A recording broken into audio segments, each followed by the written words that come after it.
good work. I mean, we went in full pads both Tuesday and Wednesday, which is kind of outside of our norm. Typically, we are full pads on Tuesday and then shells on Wednesday with no pads in our pants. But we went in full pads both days. Feel like we've needed to get a lot of work done. I mean, one, to try and simulate what we're going to get defensively, and two, just the size, strength, and speed and the way everything's going to come at us on offense. And so it's been a good week of practice. I think the players have been they've been very focused. I think they understand the challenge and the opportunity that lies in front of us. And when you start talking about the challenge, you talk about Auburn and the number 5 team and haven't lost at home in 24 consecutive games. I think somebody told me you look at having to play on the road at their place. It's going to be a great challenge, but at the same time, every one of those challenges is an opportunity.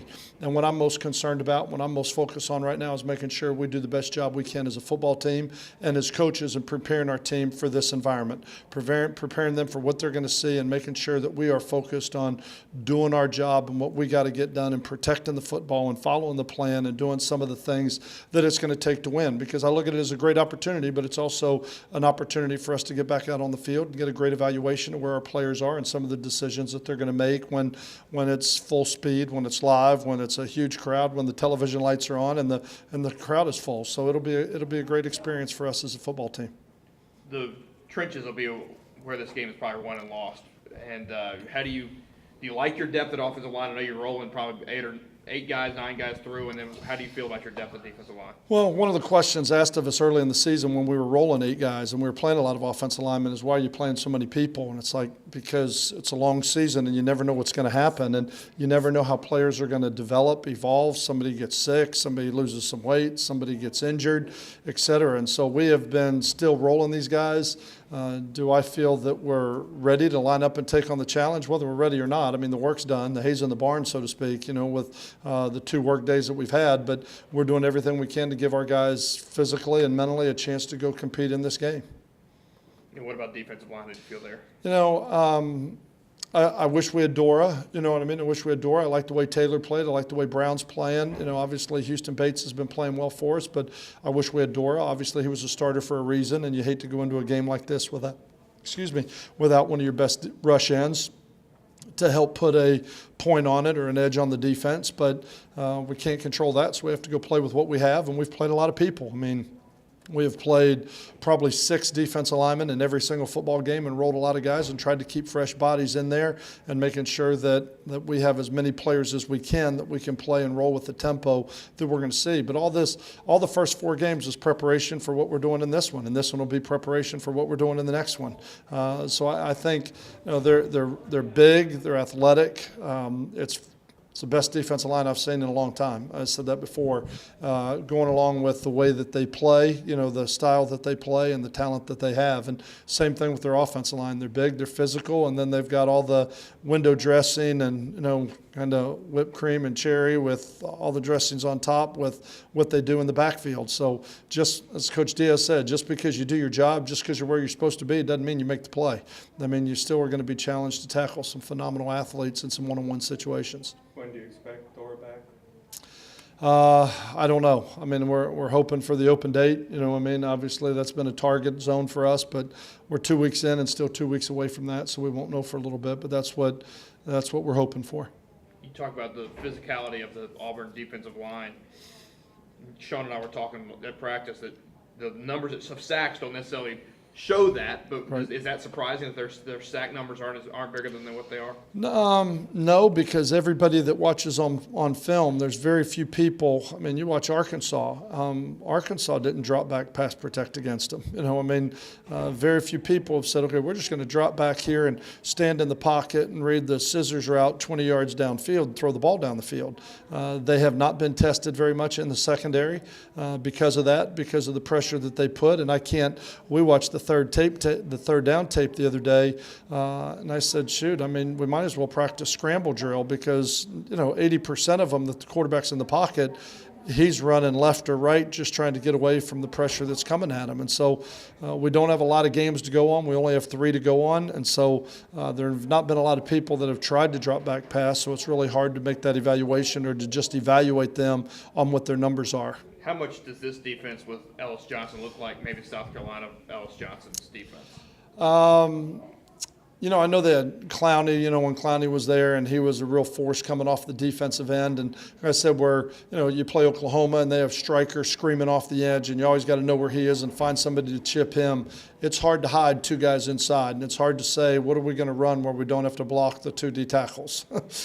Because they're going to be in on everything. They're going to be on every run, inside, outside, it doesn't matter. And so when you look at them, I don't know that I've seen a defense with two interior players like they have. And then with the speed and athleticism they have at linebacker and the rest of the defense, and that's why they're a top 10 defense right now. You look at them, they're a top 10 defense, and they've already played an SEC game. They've already played Kansas State. You look at them, it's not like they're putting up their numbers against a bunch of non-league opponents. They've played some quality teams, and so I think they're incredibly talented, and I don't think their numbers always show it. Just different than the South Carolina defenses, but probably similar in a lot of respects. If my math is correct, you've played 6 freshmen so far through 4 games. Is that about the number you've expected, and what should people expect going forward? Anyone else that you want to try to get in the mix throughout the season? Not this week, but for the rest of the season? Well, there's 7 or 8 that we have talked about playing this year. There's 7 or 8 freshmen that we've talked about it. Some of them are practicing. If we were to get an injury or two, you'd pull the red shirt off them, and they would go from playing none to starting. You know what I mean? That's where they are. But I'm not going to just play them to play them right now. I don't want to lose a redshirt year if we don't have an injury. But a lot of the ones that we've taken the redshirt off have played a significant role for us. Maybe not just as a starter on offense or defense, but have played a significant role in special teams in the first half. And you get those guys some work. You get them another 6 weeks of practice. As you're going through the course of the season. And by the second half of the season, we're hopeful that they can play a little bit bigger role for us on both sides of the ball, offense and defense. One that's kind of stepped up because of injury would be Deldrick Canty. How do you think Deldrick played thus far? Deldrick he's got an incredible amount of talent. He's got a great motor. He's got a great engine. He's very mature. He's got great strength. And so I think he's done a good job. And I don't want to say he's played like a freshman. He's gone out there and kind of, the game's moving a little bit fast for him at times. But then there's other times where you see the flashes of why you recruited him and why you're playing him.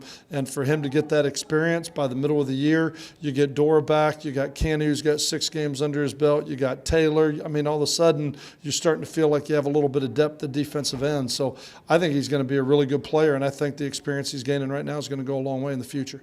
I don't mean to harp on last weekend, but I didn't get a chance to ask you.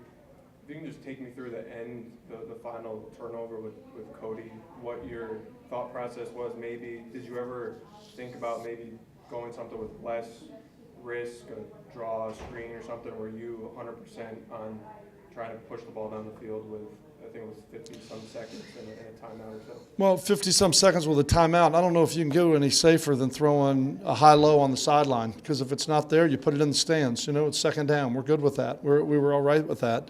And Cody made the read. He thought he could get it over the guy's head, because he had a flat route too. He could have taken the 6-yard flat route and the safe throw and step out of bounds. So it was a high-low read on the sideline. So it's not like we're trying to throw square ends over the middle of the field, that are high risk. We're giving him something on the sideline that was going to be easy. You don't take a sack. If it's there, you take it, bang the hitch, take 6 yards, step out of bounds, stop the clock type of thing is what we were thinking. So, you run a draw, then you got to take a timeout, or if you don't make a first down, you're taking a timeout, or you've wasted a down because there's only 58 seconds left. So if you can take 5 or 6 completions, and take the 6-yard completion, there's 30 yards. Now you're on about the 30-yard, the 40-yard line.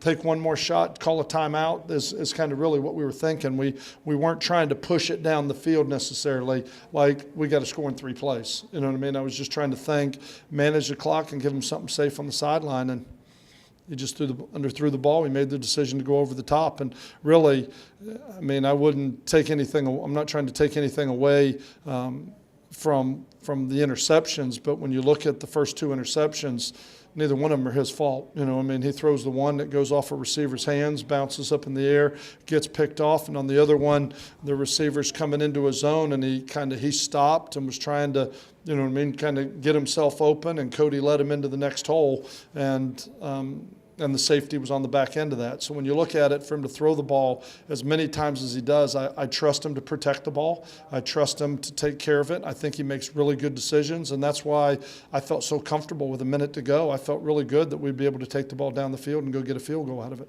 Being a 32-point dog this weekend, what's the main goal to accomplish, that you want to accomplish, other than obviously going out to win and trying to get better? Is there anything else there that you would? I want to see us not turn the ball over. I want to see us play it, and I say play a clean game, play a smart game.